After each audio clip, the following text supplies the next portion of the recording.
Негизи эркек нерсенин табияты ушундай оорураак болот окшойт го. Бир нерсени кеч түшүнүп, кеч маани берип, мына ушул алдында турган кой менен берки жүндүү кой экөө кочкорду артынан ээрчип жүрөт, кочкор башкасын издеп жүрөт деп кой.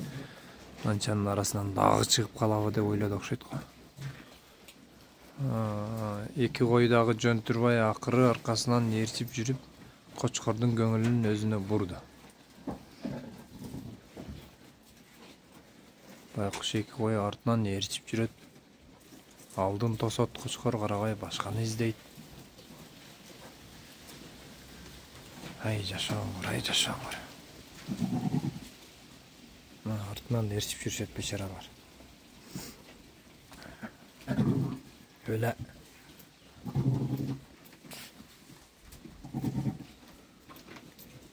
Ne kılganın hem bulayım, ne kılganın? Iki jagыңда ээрчип жүрөт.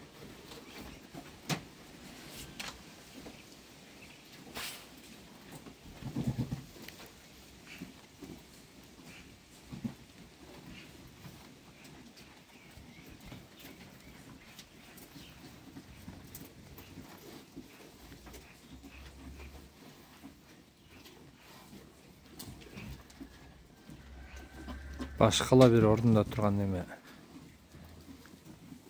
пайдасын көрүп экөө ээрчип жүргөн экөө кочкордун немесине көңүлүн бура албай атат. Же буларда деле вкус болобу, кандай дейсиздер? Böyle ne öyle orunda. Siz oldu ya. Türkü kaputu deyip kaldı.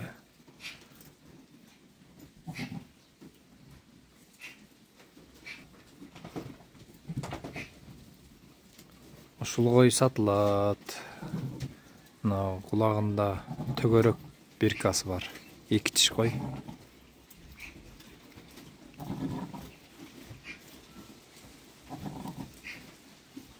Кочкор метрдин өйдөсүндө кыйла. Койлор 85-тин өйдөсүндө. Бана койду көрдүңүздөрбү? Кочкорду жөлөп атат болбой эле. Ал да ээрчип жүрөт аркасынан калбай.